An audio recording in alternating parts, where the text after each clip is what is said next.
Welcome in to another edition of Conversations with Paul Brown. We are in Anderson. In fact, we're up at the Holiday Inn Express up at the Clemson Boulevard exit. And our guest is somebody that is passing through. He's spending the night here, and tomorrow who knows where they're going, but we're going to tell you his story. You may have known him when he went to Hanna as Robert Dewey, but his professional name now is Dewey Boyd. And he is the sound man for bluegrass megastar Ricky Scaggs. And we're going to talk to Dewey about living in Anderson and then going on the road. Give me some of your fondest memories, Dewey, about growing up in Anderson. Oh, wow. Well, there's a lot of them. I grew up going to First Baptist Church down on, Fant Street and all those where they come together. And really that's where I first learned how to do running sound and where I first fell in love with music. We had a great music director, Jim Rogers, there, and organist Doug Stowe. It was really in the church that I grew a love for arrangements and music and sound. And it was, I was, I think, 11 or 12 when my interest in that kind of led to going up to the sound booth and trying to figure out what's going on. Local music store entrepreneur Wes Edwards was up there, and he graciously showed me how it worked. So that's was a pretty fond memory to grow up in that context. Your time at T.L. Hanna consisted of what? What were your interests when you were coming through? Well, I was interested in music, of course, but I was really mostly studious. I played some basketball on the side, as someone who's 6'4" might do, but I wasn't quite good enough to make the school team. I think it was Cedric Clinkscales who would block every one of my shots at the tryouts, so I didn't have much hope of that. He did all right. Yeah. Were you in the band? I actually wasn't. No, I did the middle school band, but I saw how much they practiced over there, and I wasn't quite sure I was ready for that level of commitment. I mostly did school stuff, and was involved with a lot of kind of extracurricular organizations with that. Well, my favorite one was one that my buddy Seth and I actually started our senior year. It was called The Chill, and actually still is. It's still going today in lots of different schools. Chill stands for Christ Has Infinitely Lasting Love. And so we started that. I guess that was in the fall of 2003. We spent the summer in what was then Jittery Joe's coffee shop, I think it's now East City Java, down there by Sullivan's, and had too many mochas and strawberry smoothies and prayed together and wrote a lot of things down on paper and kind of crafted a vision and just started. In a way, what we did by merging together FCA, which was very established, and First Priority, which was another organization, in some ways was a dangerous move, and I'm astonished and grateful of really the work that the Lord has done. Mm-hmm. It's so far beyond what Seth and I put into it. We worked hard at it. We did everything the way that we thought it ought to be done and wanted it to be done, and we're as diligent as we could be. But it just became so much bigger than us. And your senior year, tell me about the pecking order when it came down to Mr. Hanna. Well, as the audience may know, T.L. Hanna has multiple beauty pageants. There's a Miss T.L. Hanna pageant, which is very serious. And then there's the Mr. T.L. Hanna pageant, which isn't terribly serious at all. And Seth and I were actually both in that. And we both played the piano in the pageant. I played and sang a song that I wrote, and I won. And I believe Seth was runner-up. I think that's what he said. He was runner-up. Which is silly. Yeah. Before we move on, tell me your favorite radio story, because I was just with him. He celebrated his 72nd birthday. Oh, my goodness. So tell me your favorite radio story. Oh, wow. It was funny, we were just talking about this on the bus last night because we were in Walterboro, South Carolina, doing a doing a concert down there, and we were at the Colleton County Civic Center, which apparently it's connected to what's now their sheriff's office, which was an old school building, which is part of where they shot radio, because Walterboro, that specific building, looked like Anderson in the 60s. But we actually got our bus stuck in Walterboro last night because they had just renovated this auditorium, and so it's a beautiful room, and I hope we get to play there again. But we were just the second show they'd had there since they renovated it, and they had the area behind our bus roped off. So instead we pulled forward to try to turn around, but it's down in kind of a coastal area, and they just had loose packed sand. We pulled forward to do a 3-point turn in a tour bus, and whoop, you had to get a wrecker? Had to get a wrecker. Pull us out. You're at Hanna now. You're looking to go to college. Yes. What did you want to get from that experience? Yeah, so my leanings were in math and science, and my dad's a mechanical engineer, and so I kind of had this sense that mechanical engineering is what I would go and do with my days. Music was kind of this hobby that I really enjoyed, and so I looked at where my dad went, NC State, and then I looked at Clemson. It was close to home, and thought it was a really great place to be. I toured both campuses, and Clemson's campus just completely won me over. It's so beautiful. Yeah. And it was just barely far enough away from home that I knew my folks wouldn't be just hopping over. And you got a degree in? I did. I got a degree in mechanical engineering back in 2008. Is that where you met your wife? That is where I met my wife. Tell me a little bit about her. Yeah, oh, she's wonderful. She's so great.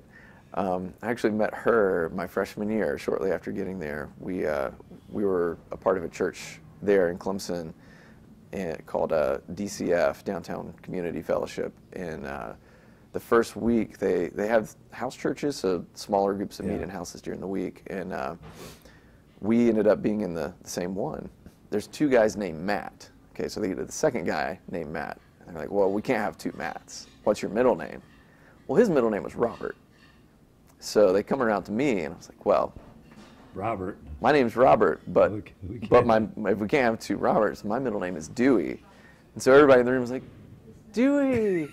And among those people was Natalie Wittig, who is now Natalie Boyd, who's always known me as Dewey. So for my entire college education, I had to think about how I met somebody. If it was somebody I knew through music or through church, I was Dewey, and if it was through my engineering classes, it was Robert. So when we moved to Nashville, we kind of eased the confusion, just picked one name, and thankfully there's not many Deweys around, so that helps when you're a freelance audio engineer. Our guest is Dewey Boyd, who is mostly on the road, and we're going to tell you that story coming up.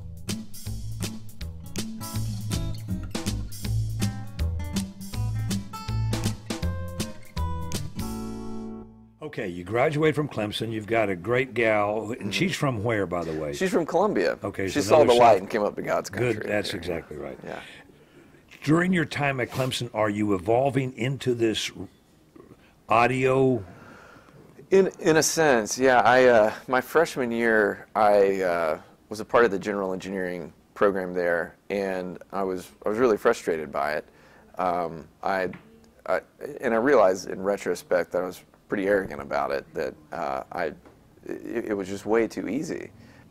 So it wasn't until I think maybe my senior year that I really liked engineering and felt like it was where I ought to be. So kind of I at one point filled out the change of major form, but there was an audio engineering program at Clemson, but it was brand new. Okay.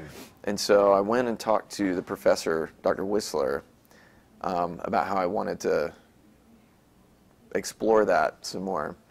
And because the program was so new, he graciously let me into some classes.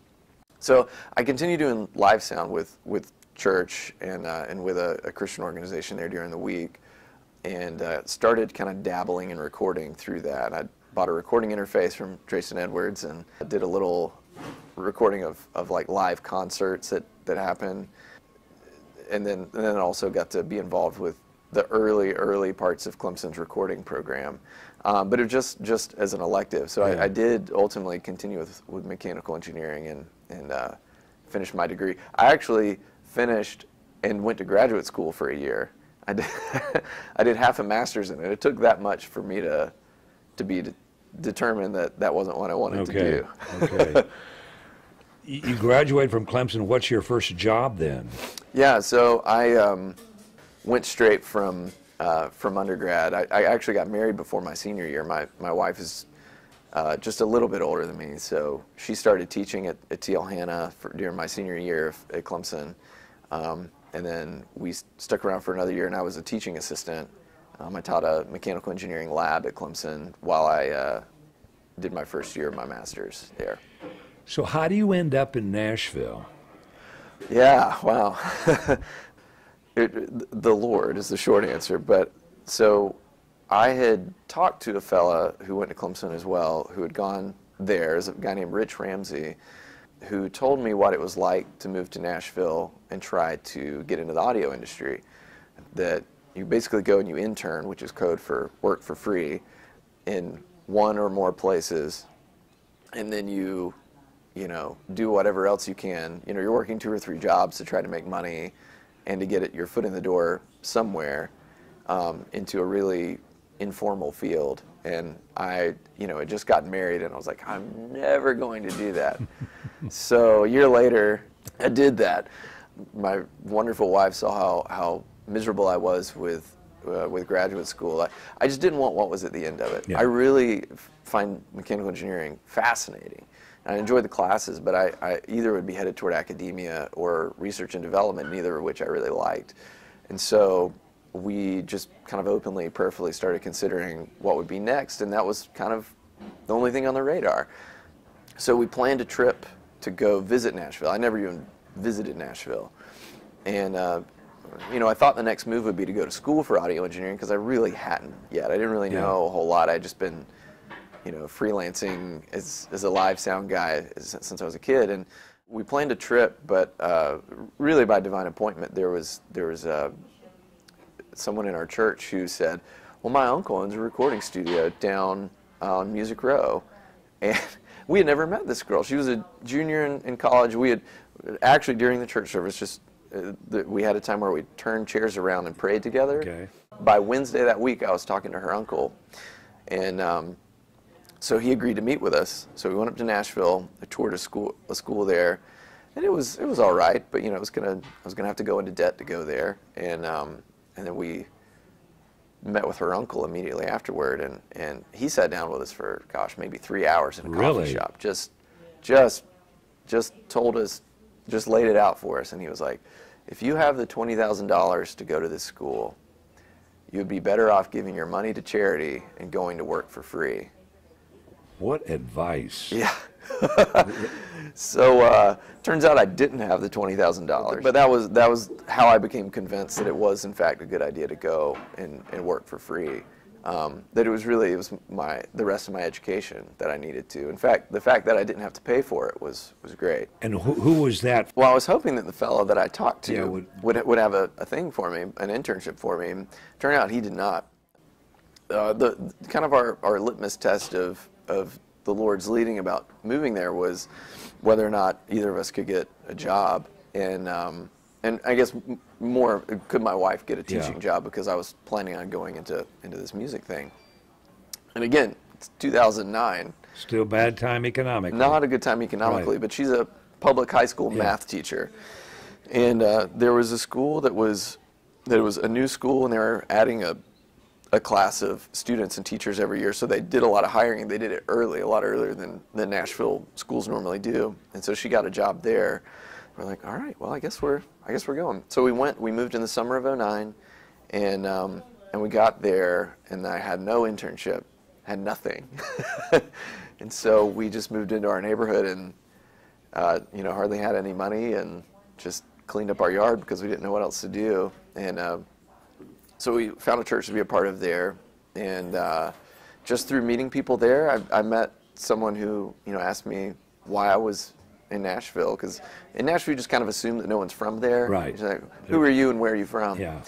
And so I told her that I was there for recording, and she was like, well, how's that going for you? I was like, it's not at all. I don't know anybody.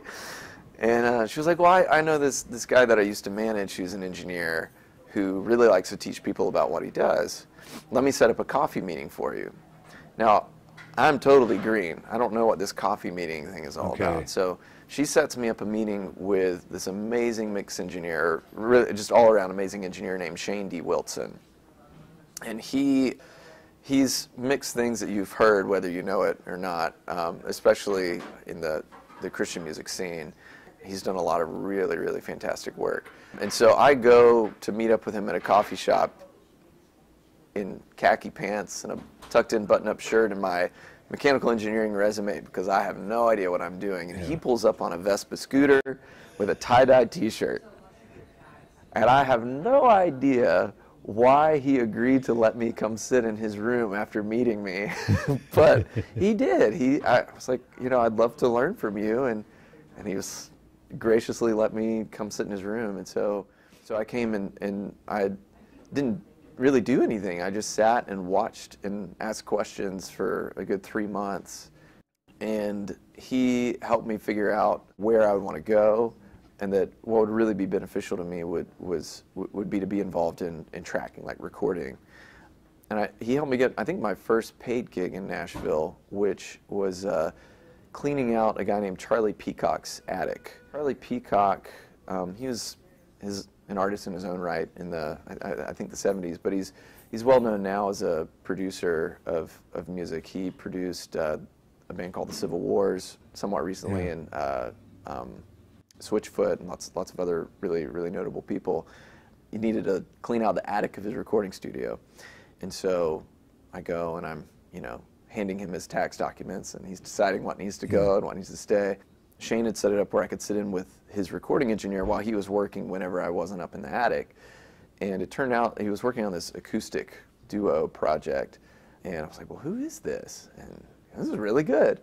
He's like, oh, well, it's this new duo. It's this girl named Joy Williams who was a Christian singer, and this guy, John Paul White, who's, kind of a rock and roll guy. I was like, wow, this is great. And then they come and we all go out to lunch together, and it was the Civil Wars. Yeah. In fact, one of their early shows was behind this store called Imogene and Willie's, and we were on a first name basis at that point. So it was this, backyard show, and they're like, "Hey, Dewey," and I was like, "Hey, guys." So, and that showed me though that in Nashville, if someone of note wants you to do manual labor, it's a good idea to do. You should do it. Yeah. Which is what led me to my second internship. Where I wanted to get involved with tracking. There's a guy named Paul Moak, who's a notable producer, and he was relocating studios. His studio was right next to where Shane's was, and so he was coming in and out because Shane was mixing a project that he had produced. And he came in one day and he said, "I'm moving. I bought Platinum Labs and I'm moving my studio over there." And so I chimed in, "Well, do you need any help carrying your things?" I had no idea how many things Paul Moak owned. And as it turned out, his moving day was my internship interview when I didn't know it. And so Shane suggested that I talk to Paul about interning with him. Since he was going to a new space, he might need another set of hands. And I'd gotten in touch with Paul and asked, if we could talk about that. And he said yes. And I went over to the studio and I was waiting for my turn to talk to him. And he came out and like he was headed to lunch. And I was like, well, I'm here to talk about this. He's like, oh yeah, when do you want to start? So I started right then. Our guest is Dewey Boyd, and we're going to have to make a decision here about what we're going to do next.